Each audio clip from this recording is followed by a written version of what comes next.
अध्याय 11 देख रहे हैं, the making of the national movement, यानी कि स्वतंत्रता आंदोलन, नेशनल आंदोलन, राष्ट्रीय आंदोलन, इसकी रूपरेखा और ख़ास तौर पे 1870 से 1947 के बीच की घटनाओं के बारे में चर्चा करेंगे। पिछले बार हमने देखा कि किस तरीके से ब्रिटिश ने अलग अलग भारतीय भूभागों पे कब्जा किया और कई सारी रियासतों को अपने कब्जे में किया।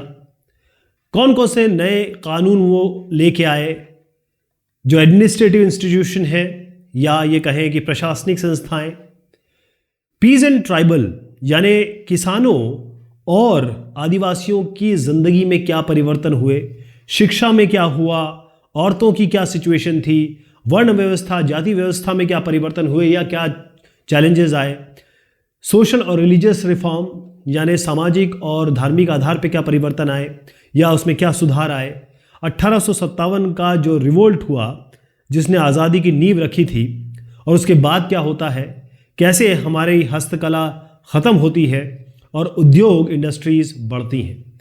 यहाँ पर एक चित्र आपको दिखाने की कोशिश की गई है, वो है ब्रिटिश रूल जब हिंदुस्तान में था। और क्योंकि हम कांग्रेस की बहुत ज़्यादा बात करने वाले हैं, ये कांग्रेस है या कांग्रेस के लोग हैं जिन्होंने हिंदुस्तान की स्वतंत्रता आंदोलन से शुरुआत की और उसके बाद स्वतंत्रता के बाद भी इस देश को इस हालत में कि अब हम बहुत अच्छे अच्छे सुपर पावर्स के सामने खड़े हैं और बराबरी में खड़े हैं, उनको बनाने में इनका बड़ा योगदान है। सभी लोगों को सलाम है। हाँ, एक चित्र आपको ज़रूर दिखाऊंगा, इससे आपको एक आधार बनाने में बड़ा कहें आसानी होगी कि ये धुआं जो आप देख रहे हैं ये आंसू गैस का है। यहाँ पर ये बाशिंदे, ये लोग जो आपको दिखते हैं, ये क्विट इंडिया मूवमेंट यानी कि अंग्रेज़ों भारत छोड़ो उसके लिए आंदोलन कर रहे हैं, संघर्ष कर रहे हैं। तो सबसे बड़ा सवाल, आप किस देश के हैं? और अगर आप एक देश के हैं तो आपके पास क्या होना चाहिए, क्या आपकी जिम्मेदारियां हैं, क्या आपकी ड्यूटीज हैं, क्या रिस्पॉन्सिबिलिटीज है और क्या अधिकार आपको मिलने चाहिए। मतलब क्या आपका कर्ज है, क्या फर्ज है। हिंदुस्तान, इंडिया किन लोगों का है या किन लोगों का था उस जमाने में? तो इंडिया कोई भी इस जमीन में जो पैदा हुआ है या इस मिट्टी को जिसने अपना माना है, यहाँ की मिट्टी पे जो पला बड़ा है, चाहे किसी भी क्लास का हो, किसी भी स्तर का हो, किसी भी रंग का हो, किसी भी वर्ग का हो, किसी भी क्रीड का हो, जिसमें हम बहुत सारी क्रीड की बात करते हैं, वर्ग इसमें आ जाते हैं, किसी भी भाषा का हो, किसी भी लिंग का हो, चाहे औरत हो, मर्द हो, चाहे वो ट्रांसजेंडर हो। तो एक देश का नाम या देश के साथ इंसान को जब हम जोड़ते हैं तो इसका मतलब है यहाँ के जितने भी संसाधन यानी कि रिसोर्सेज हैं या जो भी सिस्टम्स हैं वो सारे किसके होने चाहिए? वो यहाँ के लोगों के लिए यानी कि इंडियंस के लिए होने चाहिए। ठीक बात है, ये तो सब नॉर्मल एक अंडरस्टैंडिंग है। लेकिन बात यह है कि जब तक ब्रिटिश यहाँ पर है तो ना तो रिसोर्सेज और ना ही यहाँ के सिस्टम, ना ही संसाधन, ना ही यहाँ के रिसोर्सेज। अब रिसोर्सेज को अगर मैं बताऊं तो रिसोर्सेज कौन कौन से हो सकते हैं? नॉन रिन्यूएबल हो सकते हैं, रिन्यूएबल हो सकते हैं, यानी कि ऐसे जिनको दोबारा आ जाएंगे, ऐसे जो दोबारा नहीं आ पाएंगे।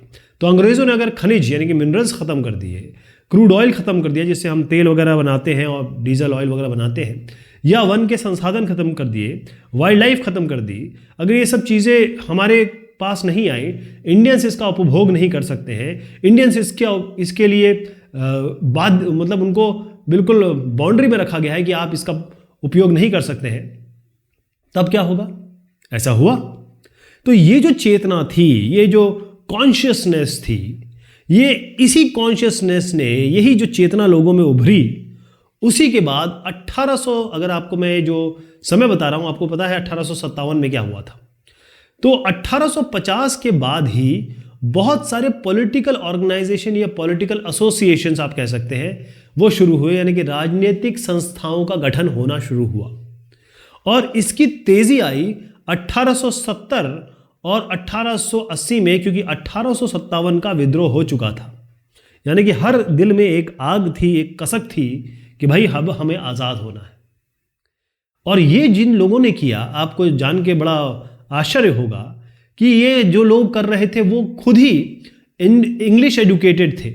इंग्लिश एजुकेटेड यानी कि वो अंग्रेजी भाषा में पढ़े हुए प्रोफेशनल्स थे, जिसमें खास तौर पे लॉयर थे, यानी बैरिस्टर जिनको हम वकील कहते हैं आज, वो थे।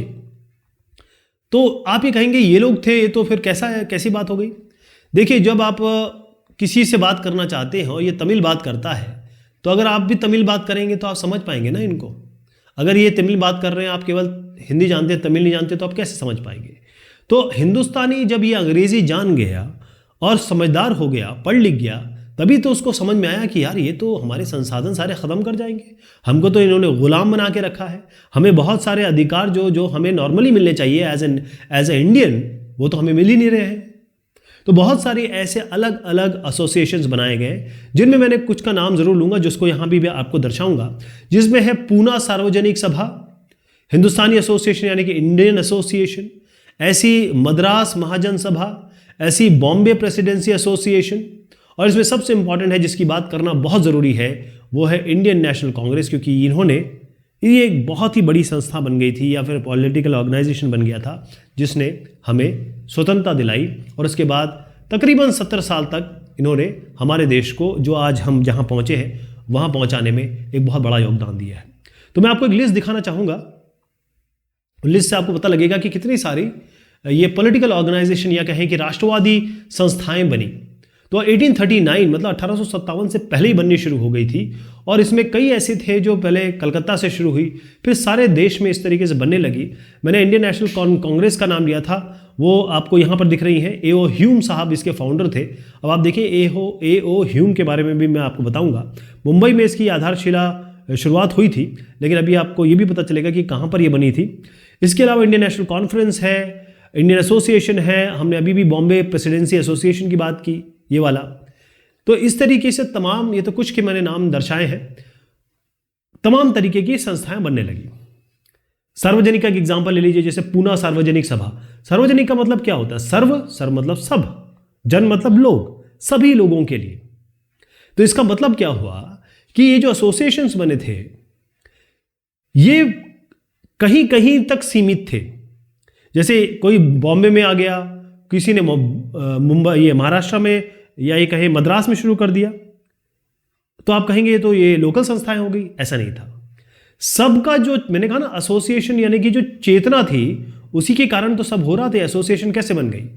बेसिकली ये अपने अपनी जगह पे इन्होंने संस्था तो बनाई, लेकिन इनका जो गोल था, इनका जो ये कहें कि जो एम था, ऑब्जेक्टिव था, वो एक ही था कि भाई हिंदुस्तान को आज़ाद कराना है, या हिंदुस्तान को जो दिक्कतों या वहाँ के लोगों को जो दिक्कतों का सामना करना पड़ रहा है, उससे उनको निजात दिलानी है। सबसे बड़ा इनका जो आइडिया था वो था कि हिंदुस्तान को सॉवरेन होना है। अब आप बोलेंगे सॉवरेन क्या है? सॉवरेन का मतलब होता है संप्रभु। संप्रभु का मतलब क्या है कि आप काम कर रहे हैं बगैर किसी इंटरफेरेंस के। यानी कि जब हिंदुस्तान की आप बात करें, इंडिया की बात करें, तो हिंदुस्तान के लोग ही हिंदुस्तानी लोगों को चुने, और वही चुने हुए लोग जो है इस देश को चलाएं।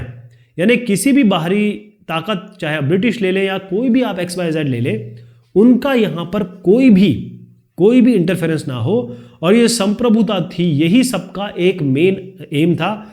यहीं से राष्ट्रवाद की बात आती है, नेशनलिज्म की बात करती है। नेशनलिज्म का मतलब होता है अपने देश से प्यार, अपने देश के लिए कुछ ना कुछ कर गुजरने की क्षमता। यानी अगर आप एक टेम्पो ट्रैवलर चलाते हैं तो आप लोगों को सही डेस्टिनेशन पर पहुंचा दें, ये आपकी देशभक्ति है। अगर आप देख रहे हैं कि कहीं कोई पेड़ है वो कट रहा है तो उसको बचाएं, अगर वो उसकी बहुत लाजमी नहीं है, ये आपकी देशभक्ति है। अगर आप कंप्यूटर साइंस इंजीनियर हैं तो आप सॉफ्टवेयर बनाइए, कोड बनाइए ताकि लोगों को आसानी हो, ये देशभक्ति है। देशभक्ति यही होती है। असली देशभक्ति ये है कि जिस काम के लिए आप आए हैं, जो आपने पढ़ाई लिखी की है, उसको पूरे निष्ठा से करें, देश अपने आप सब आगे बढ़ेगा। तो बेसिकली ये था कि जितने भी अफेयर्स हैं, हिंदुस्तान के जितने भी मामले हैं, उनको करने की शक्ति और उनको करने की पावर यानी कि सत्ता और अधिकार हिंदुस्तानियों के पास होना चाहिए। ये सबकी सोच थी। जैसे मैंने आपको बताया 1870 और 1880 इसी के दरमियान बहुत सारे पॉलिटिकल ऑर्गेनाइजेशन बने और जो डिससेटिस्फैक्शन था, असंतोष था ब्रिटिश के प्रति, ये बहुत ज़्यादा हो गया। अब इसके कारण क्या थे, सिलसिलेवार तरीके से देखिएगा आप। सबसे पहला है आर्म्स एक्ट। इसमें एक आर्म्स एक्ट 1878 पे पास हुआ। 1878 क्यों, इसमें क्या कहा गया? देखिए, अब अगर आप एक सरदार जी को लीजिए, इनके 5 के होते हैं, इसमें एक कृपाण होता है ना, ये रखते हैं क्योंकि ये इनके धर्म में है। अगर आप कह दें कि कृपाण ना रखो तो ये बोलेंगे अच्छा ये क्या बात हुई भाई। लोग तलवार रखते हैं, लोग बंदूक रखते हैं अपनी अपनी सेफ्टी के लिए, कोई जानवर आ जाए, कुछ आ जाए। तो सबके पास आर्म्स होते थे, हिंदुस्तानियों के पास तो पहले भी होते थे।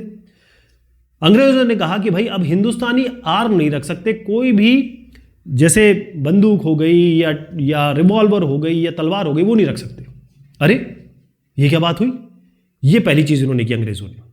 उसी साल 1878 में ही इन्होंने एक और एक्ट पास कर दिया, एक और कानून पारित कर दिया जिसको कहा गया वर्नैकुलर प्रेस एक्ट। इसका मतलब ये था, देखिए ये और गंभीर, मान लीजिए मैं हूं और मैं आपकी बुराई करता हूं और आप मेरा मुंह तोड़ दीजिए या मुझे मार दीजिए। ये कहां का लॉ है, कहां की समझदारी है? अगर आपको मेरी बात बुरी लगती है तो आप अपनी बात रखिए, पक्ष रखिए और मुझे समझाइए। मारपीट या किसी को पकड़ लेना, जकड़ लेना, ये तो कोई किसी भी चीज़ का सोल्यूशन कभी भी नहीं हुआ है ना। इन्होंने भी यही किया। इन्होंने ये कहा कि हम हैं भाई अंग्रेज यानी ब्रिटिश, आप हो इंडियन। अगर आपने प्रेस लगाई यानी कि आप न्यूज़पेपर छापते हैं या मैगजीन छापते हैं या और भी कोई आर्टिकल छापते हैं या केवल एक पेपर ही छापते हैं जिसे हम फ्लायर्स कहते हैं, और अगर इसमें आपने हमारे विरुद्ध कुछ बात की, हमारे अगेंस्ट कोई बात की, अगर आपने बात की, तो मैंने आप जी को जो एग्जांपल दिया वो थोड़ा गंभीर दे दिया था, लेकिन इन्होंने उसी तरीके की बात की थोड़ा ऐसे शब्दों में कि ऐसा है अगर आप ये करने वाले हैं ना तो हम आपको पकड़ के ले जाएंगे, और दूसरा यह है कि आपकी जितनी भी संपत्ति है, जितनी भी प्रॉपर्टी हम सब कब्जे में ले लेंगे, और दूसरा आपका जो प्रेस है, क्योंकि उस जमाने में सोचिए प्रिंटिंग प्रेस मतलब ये होता था कि बहुत बड़ी बात। 1990 तक भी प्रेस, किसी का प्रिंटिंग प्रेस होना बहुत बड़ी बात होती थी। उस जमाने में तो भाई सबसे अमीर आदमी ही लगा पाता था। कहा कि अगर आपने किया तो हम आपका सारा प्रिंटिंग प्रेस कब्जे में कर लेंगे। भाई एक ही तो तरीका है कि आप अपनी बात कह सकें, और आप उस पर भी आप रोक लगा दे रहे हैं या फिर कानून पास कर दे रहे हैं कि आपकी सारी चीज़ ले ली जाएगी। तो ये दूसरा दुख का कारण था, ये असंतोष का कारण था। उसके बाद तीसरी चीज़ ज़रा देखिएगा क्या हुआ। 1883 की बात देखिए, मैंने 2 बता दिया आपको, ठीक है। एक आपको आर्म्स एक्ट बता दिया, एक आपको वर्नैकुलर प्रेस एक्ट बता दिया। तीसरे पे आ रहे हैं। 1883 में एक इल्बर्ट बिल आया। इल्बर्ट बिल हिंदुस्तानियों के फायदे में था। कैसे समझिए, पहले क्या होता था कि ये है ब्रिटिश जज। कौन है? ब्रिटिश जज। ये है इंडियन जज, ठीक है। ब्रिटिश जज के सामने चाहे इंडियन आ जाए, चाहे कोई यूरोपियन आ जाए, यानी कि अंग्रेज आ जाए, वो इनके लिए फैसला ले सकता था, इनको सजा दे सकता था, या जो भी इनके कोर्ट में जो कार्रवाई चलती है। इंडियन जज के साथ ये था कि इंडियन जज केवल हिंदुस्तानियों के केसेस में या फिर कोई कोर्ट ऑफ लॉ में इनके लिए ही कुछ फैसला ले सकता है। हिंदुस्तानी जज कभी भी ब्रिटिश के लिए, सॉरी ये हो गया इंडियन, तो ये हो गया ना, इनके लिए नहीं ले सकता। मतलब इंडियन जज ब्रिटिश इनके लिए कोई फैसला नहीं ले सकता, इनके सामने पेश ही नहीं होंगे। लेकिन जो ब्रिटिश जज है वो हिंदुस्तानी के लिए भी फैसला ले सकता है, ब्रिटिश के लिए भी फैसला ले सकता है। तो इल्बर्ट लॉ में ये किया, थोड़ा फायदे का था ये हमारे लिए। इन्होंने कहा कि जो इंडियन जज है इसमें ज़रा आप ये जो ब्रिटिश है इनको लाइए और हिंदुस्तानी को बुलाइए। फिर से समझिएगा कि अब इल्बर्ट लॉ में कहा गया कि इंडियन जज जो है ये इनके सामने ब्रिटिश आ जाए या कोई भी यूरोपियन आ जाए, उनका फैसला ले सकता है, उनको सजा दे सकता है, और इंडियन अगर कोई आ जाए, हिंदुस्तानी आदमी आ जाए, तो उनका भी फैसला ले सकता है। ठीक, ये जब बात आई ना तो जो ब्रिटिशर्स थे वो बिल्कुल खिलाफ हो गए इस इल्बर्ट बिल के। इन्होंने कहा ये क्या बात हुई भाई, सब ने उनका विरोध किया। सब ने कहा, मतलब यूरोपियन लोगों ने, कि भाई ये तो गलत है। उन्होंने वाइट अपोजिशन, मतलब गोरे लोगों ने जबरदस्त इसका विरोध किया, और इस विरोध से सरकार पीछे हट गई। तो इल्बर्ट जो बिल है वो वापस ले लिया गया। अब जब इल्बर्ट बिल वापस ले लिया तो हिंदुस्तानियों को दिक्कत हुई, बोले ये क्या बात हुई भाई, एक काम तो किया तो आपने हमारे लिए और वो भी वापस ले लिया केवल इसलिए क्योंकि गोरे कह रहे, क्योंकि गोरे तो नहीं चाहेंगे कभी भी ना कि हिंदुस्तानी जज को नीचे आए। और हिंदुस्तानी जज जब आपने बराबरी का हक दिया है, एक जज है, एक कानून की पढ़ाई करके आया, दूसरा भी कानून की पढ़ाई करके आया, और आप दोनों को अलग अलग कर रहे हैं कि भाई गोरों के सामने केवल गोरे ही जाएंगे, हिंदुस्तानियों के सामने केवल हिंदुस्तानी रहेंगे, और गोरा हिंदुस्तानियों के लिए फैसला ले सकता है। तो गुस्सा आ गया इनको, हिंदुस्तानियों को। आप समझ के 3 कारण थे बड़े बड़े ये वाले, राइट। तो यहां पर ये जो असंतोष फैला हुआ, ये 3 कारण आप समझ गए होंगे। तो अब क्या हुआ कि जब ये 3 कारण हुए तो छोटी छोटी जगह पे जो संस्थाएं खुली थी वो तो ठीक थी, लेकिन अब ये था कि ये पूरा हिंदुस्तान है भाई, इस पूरे हिंदुस्तान के लिए पैन इंडिया, बहुत बड़ी बात कहने जा रहा हूं मैं, पैन मतलब पूरे देश के लिए अब कोई ऑर्गेनाइजेशन बने या पूरे देश के लिए ऑर्गेनाइजेशन बनना चाहिए, इसकी डिजायर, इसकी इच्छा, इसकी आकांक्षा लोगों में पैदा हो गई। और इसी के मद्देनजर, इसी के तहत इंडियन नेशनल कांग्रेस का गठन हुआ। 72 डेलीगेट्स आए पूरे ऑल ओवर इंडिया से, पैन इंडिया से कह सकते हैं आप, पूरे हिंदुस्तान के लोग, जो जो बुद्धिजीवी थे, जो जो इस बात को जानते थे, समझते थे, और मोस्टली उसमें कौन थे, लॉयर्स थे जो कानून को जानते थे। तो 72 लोग मिले, बॉम्बे में मिले। कहां मिले? बॉम्बे में, जो आज का मुंबई है। और कब मिले? 1885। ध्यान रखिएगा, 1885 में इंडियन नेशनल कांग्रेस का गठन होता है। 72 लोग शुरुआत करते हैं, मुंबई में होता है। जो शुरुआती लोग थे उसमें ये जो साहब देख रहे हैं, इनका नाम है दादा भाई नौरोजी। क्या नाम है? दादा भाई नौरोजी। और भी लोग थे, फिरोज शाह मेहता, बदरुद्दीन तैयब जी, WC बनर्जी, सुरेंद्रनाथ बनर्जी, रोमेश चंद्र दत्त, S सुब्रमण्य अय्यर। ऐसे बहुत सारे लोग थे जो बड़े बड़े लोग थे, बड़े प्रतिष्ठावान लोग थे। उन्होंने INC, इंडियन नेशनल कांग्रेस की शुरुआत की। आप देख रहे हैं मोस्टली लोग जो हैं वो मुंबई और कलकत्ता से हैं। इसमें सबसे इंपॉर्टेंट आदमी है आपके दादा भाई नौरोजी। दादा भाई नौरोजी वैसे तो एक व्यवसायी थे, बिजनेस पर्सन थे, लेकिन साथ में ये पब्लिसिस्ट भी थे, यानी कि एडवर्टीजमेंट वगैरह वाले थे, यानी जैसे आजकल विज्ञापन होता है ना, उस तरीके थे कि पब्लिसिस्ट थे। वैसे तो ये सेटल्ड कहाँ हो गए थे? लंदन में। कहाँ हो गए थे? लंदन में। लंदन क्या है? यूके की राजधानी। और सबसे बड़ी बात, ये ब्रिटिश पार्लियामेंट के मेंबर भी रहे, ब्रिटिश पार्लियामेंट के मेंबर रहे, सोचिए आप। लेकिन यही साहब थे जिन्होंने इंडियन नेशनल कांग्रेस के गठन में बहुत महत्वपूर्ण भूमिका अदा की। और जो यंग नेशनलिस्ट है, यानी जो नए नए लड़के आए हैं, नए लोग हैं जो राष्ट्रवाद की बात करते हैं, उनको असली राष्ट्रवाद इन्होंने बताया। और एक और सबसे बड़ी बात जिनको श्रेय दिया जाता है, जिन्होंने ये बात की शुरुआत की, वो ये साहब हैं A.O. ह्यूम। तो फाउंडर कौन हो गए? ध्यान रखिएगा, इनका नाम लिया जाता है। और ये एक रिटायर्ड ब्रिटिश ऑफिशियल थे, खुद ही ये ब्रिटिश सरकार से संबंधित थे। और उन्होंने इंडियन नेशनल कांग्रेस के गठन में एक कहेंगे शुरुआती जो ब्रिक रखी जाती है, ईंट रखी जाती है, नींव रखी जाती है, वो इन्होंने किया। A.O. ह्यूम समझ में आ गया आपको? ये साहब है। अगर आप देखना चाहें तो थोड़ा दिमाग में अगर इनके चित्र बिठाना चाहे तो मैं आपको दिखा देता हूं, ताकि ये दादा भाई नौरोजी साहब, ये A.O. Hume, Elon Octavian Hume. 1885 याद रहेगा, इंडियन नेशनल कांग्रेस से याद रहेगा, 72 डेलीगेट से याद रहेगा, मुंबई याद रहेगा ना। और किसके कारण हुआ? क्योंकि ये डिससेटिस्फैक्शन था, तीन अलग अलग जो एक्ट, बड़े डिफिकल्ट से एक्ट, या ये कहेंगे सारे अधिकार छुड़वाने वाले, हिंदुस्तानियों को दबाने वाले। A nation in the making, कैसे एक राष्ट्र का उदय होने लगा। देखें, कांग्रेस जो थे, इंडियन नेशनल कांग्रेस की मैं बात करूंगा, कांग्रेस बोलेंगे इसको, जो शुरुआती 20 साल थे, यानी 1885 में बनी। अब इसमें 20 जोड़ दीजिए, है ना, कितना होता है? 1905, मतलब तकरीबन एक आइडिया लगा लीजिए। ये बड़े मॉडरेट थे। मॉडरेट का मतलब बड़े लिबरल थे, मतलब हर काम बहुत आदर के साथ करते थे। इनके जो ऑब्जेक्टिव थे, इनकी जो सोच थी, या इनका जो करने का तरीका था, टेक्निक थे, मेथड थे, वो बड़े आसान से मॉडरेट से थे, यानी कि इसमें कहीं भी एग्रेशन नहीं आता था। इनका ये कहना था कि देखिए ऐसा है, पहली चीज़ अंग्रेज़ों से ये कहना था, ये मांग थी, निवेदन की नीति थी। बेसिकली इनकी निवेदन की नीति ये थी कि पहली चीज़ तो जो इंडियंस है, इनको आप गवर्नमेंट में ज़्यादा पोस्ट दीजिए, ज़्यादा जगह दीजिए, जो एडमिनिस्ट्रेशन हो रहा है प्रशासन में हिंदुस्तानियों को ज़्यादा जगह दीजिए। इसके अलावा जो लेजिस्लेटिव काउंसिल बन गई थी, यानी जो विधान परिषद बन गए थे, उसको विधान परिषद बना तो दिए, विधान परिषद को पावर ही नहीं दे रहे हो आप, विधान परिषदों को पावर दीजिए। दूसरी चीज़ यही कही, और दूसरी तीसरी चीज़ ये कही कि जिन जिन प्रोविंसेस में, जिन जिन प्रांतों में लेजिस्लेटिव काउंसिल नहीं है या विधान परिषद नहीं है, वहां पर ये लेजिस्लेटिव काउंसिल बनाई जाए। और सबसे बड़ी बात, जो बड़े पोजीशन पे, क्योंकि जो बड़े बड़े पोजीशन थे ना, उस पे केवल ब्रिटिश लोग थे, केवल वाइट्स थे। इन्होंने कहा जो बड़ी पोजीशंस हैं इनमें हमें आने दिया जाए, हमें पोजीशन दी जाए, हिंदुस्तानियों को दी जाए।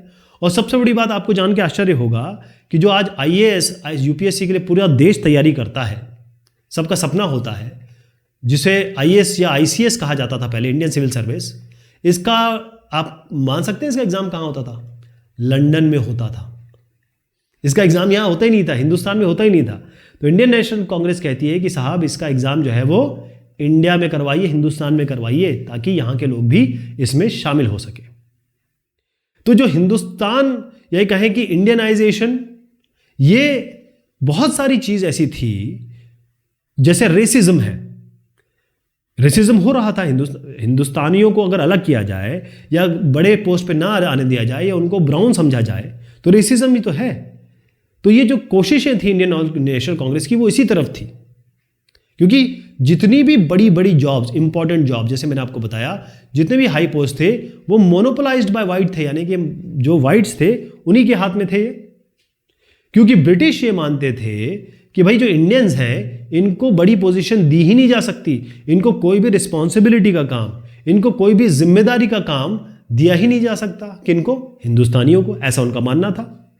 लेकिन हो क्या रहा था, अब आप देखिए, होता यह था कि एक ब्रिटिश ऑफिसर बड़ी पोजीशन पे है। आपको मैंने बताया था कि कितने सारे वॉइस रॉय और जनरल और जितने भी पहले रहे, वो कितना कितना पैसे लेके गए, मतलब लाखों, आज के हिसाब से करोड़ों के अमाउंट में यहाँ से लेके चले गए या फिर अपने घर भेज दिया। तो बहुत सारे ऐसे लोग थे जो बड़ी बड़ी पोजीशन पे थे, वो अपनी जो सैलरी मिलती थी उसका बहुत बड़ा हिस्सा लंदन कहे, यूके कहते हैं, ब्रिटेन भेज देते थे, यूके भेज देते थे, सारा पैसा वहीं जा रहा है। तो एक तरीके से हमारा मनी ड्रेन हो रहा है ना, हिंदुस्तान का, इंडिया का पैसा यहां जा रहा है। तो भाई अगर आप हिंदुस्तानियों को जॉब देंगे, हिंदुस्तानियों को काम देंगे, या यहां इस पोजीशन पे लोग आएंगे जो हिंदुस्तानी होंगे, तो पैसा इंडिया में रह जाएगा, क्योंकि सारा पैसा तो आप वहां भेज रहे हो। ओके, एक और इंडियन नेशनल कांग्रेस की एक और जबरदस्त मांग थी कि जो जुडिशरी है, यानी हमारी जो न्यायपालिका है और जो हमारी कार्यपालिका है, एग्जीक्यूटिव और न्यायपालिका, क्योंकि आज हमारे पास तीनों अलग अलग है, न्यायपालिका, कार्यपालिका, विधायिका, लेजिस्लेटिव भी आता है इसमें, लेजिस्लेशन जहां कानून बनते हैं। तो न्यायपालिका, कार्यपालिका, जिसे हम कहेंगे जुडिशरी, और जो एग्जीक्यूटिव है, इनको बिल्कुल अलग अलग कर दिया जाए। और जो आर्म्स एक्ट आपने पास किया है वो बिल्कुल आप खत्म करें, और हिंदुस्तानियों को, इंडियंस को फ्रीडम दे, अधिकार दे, ताकि वो बोल सके स्पीच, क्योंकि वर्नाकुलर एक्ट में तो यही था कि आप कुछ भी लिख नहीं सकते सरकार के खिलाफ, वरना आप अंदर चले जाओगे। तो फ्रीडम दिया जाए स्पीच के लिए और एक्सप्रेशन के लिए, अभिव्यक्ति की आज़ादी दी जाए, बोलने की स्वतंत्रता दी जाए। रिपील का मतलब ये होता है अगर कोई कानून बना दिया गया तो उसको वापस कर लिया जाए। जैसे आजकल क्या चल रहा है, जो कृषि कानून है, 3 कानून लाए गए हैं और बहुत सारे हिंदुस्तान के किसान इसके खिलाफ बोल रहे हैं। तो क्या होता है कि अगर इसको रिपील कर दिया जाए और फिर इस पर दोबारा विचाराधीन करके, इस पर लोगों से राय लेके, मशवरा करके दोबारा इसको लागू कर दिया जाए तो कोई दिक्कत लगती नहीं है। लेकिन ये तो खैर सरकार का मैटर है। मैं एक बात बता रहा हूँ कि रिपील करने का मतलब इन तीनों कानून को अगर वापस ले लिया जाए तो वो रिपील कहलाएगा। तो जो पहले की कांग्रेस थी, इन्होंने इकोनॉमिक इश्यूज भी उठाए। इन्होंने ये कहा कि जो ब्रिटिश रूल है, इसी ने हिंदुस्तान को पॉवर्टी या कि गरीबी और फेमाइन, जो बार बार अकाल पड़ रहे हैं, उसका कारण ये ब्रिटिश रूल ही है। बेसिकली क्या है कि इन्होंने इतना ज़्यादा लैंड रेवेन्यू लगा दिया या कर लगा दिया, लगान लगा दिया, चाहे वो पीजेंट हो या फार्मर हो या फिर ज़मींदार हो जिनके पास ज़मीन है। और ये क्या कर रहे हैं, जितना भी ग्रेन हो रहा है, जितना भी खाद्यान्न हो रहा है, इसको ये यूरोप भेज दे रहे हैं। अब जब खाद्यान्न यूरोप में भेज देंगे तो यहाँ के लोग क्या खाएंगे, इंडियंस क्या खाएंगे, व्हाट विल दे ईट। तो इन्होंने सीधा कहा इंडियन नेशनल कांग्रेस ने, पहले तो आप ये जो रेवेन्यू लगा रहे हैं इसको कम करिए, यानी कि जो कर लगा रहे हैं, जो आपका मिलिट्री एक्सपेंडिचर यानी आर्मी में इतना ज़्यादा एक्सपेंडिचर आपका जो शुरू हो गया इसको बंद करिए, और जो इरीगेशन है यानी सिंचाई की व्यवस्था, क्योंकि उस ज़माने में बहुत ज़बरदस्त तरीके से आप समझिए परेशानी ये थी कि हर आदमी, चाहे किसान हो चाहे बाकी लोग, सब मानसून पे डिपेंडेंट थे, मानसून नहीं तो कुछ नहीं, तो इरीगेशन में पैसा लगाया जाए, इन्होंने ये कहा। और सबसे बड़ी बात कि जो सॉल्ट टैक्स, अब आप बताइए, नमक पे कानून लगा दिया इन्होंने, नमक कानून को ये वापस कीजिए पहले तो आप, कि नमक पे आप टैक्स लगा रहे हैं, और जो इंडियन लेबर बेचारे बाहर जाते हैं उनके साथ जो बड़ा दुर्व्यवहार होता है उसको ख़त्म किया जाए, जो फॉरेस्ट ड्वेलर्स हैं यानी जो आदिवासी लोग हैं, ट्राइबल हैं, उनके आपने अधिकार छीन लिए हैं, उसको आप ठीक करिए। तो आप ये देखिए यहाँ पर ये लग रहा है कि जो इंडियन नेशनल कांग्रेस है, जिसको इलीट संस्था मानी जाती थी, जिसमें केवल बड़े बड़े लॉयर्स थे, वो सारी प्रॉब्लम उठा रहे थे। आपने देखा कितनी सारी प्रॉब्लम उठा रहे थे, यानी केवल ये बड़ों की नहीं, सारे छोटे मझोले हर तरीके के लोगों की बात उठा रही थी। ओके, तो जो मॉडरेट तरीका था ना, मॉडरेट का मतलब ये होता है कि थोड़ा सा लिबरल टाइप, तो मॉडरेट लोगों का ये था कि भाई ये हम जो ये सब मांग उठा रहे हैं, इससे ब्रिटिश रूल के खिलाफ या ब्रिटिश रूल की बात पता चलेगी लोगों की कि ब्रिटिश रूल कितना अनजस्ट है या अन्याय से भरपूर है। ओके, इन्होंने क्या किया, न्यूज़पेपर, इन्होंने आर्टिकल, इन्होंने ये दिखाने की कोशिश की किस तरीके से ब्रिटिश ने हमारे देश को रुइन कर दिया है या बिल्कुल तबाह बर्बाद कर दिया है। तो ये अपने स्पीचेस में या ये कहें अपना भाषण में ज़रूर कहते थे, ब्रिटिश की क्रिटिसिज्म करते थे, आलोचना करते थे। इन्होंने क्या किया, पूरे देश भर में अलग अलग प्रांतों में अपने रिप्रेजेंटेटिव भेजे कि आप यहाँ जाओ, आप यहाँ जाओ, आप यहाँ जाओ, ताकि एक पब्लिक ओपिनियन बन सके, लोगों के बीच में एक बात पहुँचाई जा सके कि भैया ब्रिटिश रूल में यही तकलीफ़ें हैं, आपको हमारे साथ खड़ा होना है, राइट। क्योंकि जो फ्रीडम है और जो जस्टिस है वो तभी आएगी जब ब्रिटिश को हम किसी तरीके से पीछे करेंगे, जब तक वो हमारी डिमांड नहीं मांगते। हमारी डिमांड बहुत ज़रूरी है। तो ये सब इन्होंने कहा कि इन्होंने इंडियन नेशनल कांग्रेस ने। Freedom is birth right. मैंने कहा ये लोग जो पहले थे ये मॉडरेट थे, आसानी से काम करते थे, निवेदन की नीति से काम करते थे कि भाई ये कर दीजिए, ये कर दीजिए, ये कर दीजिए। उसके बाद आए लाल बाल पाल, इनकी बात करेंगे अगली बार। तब तक के लिए शुक्रिया, मेहरबानी आप सभी की।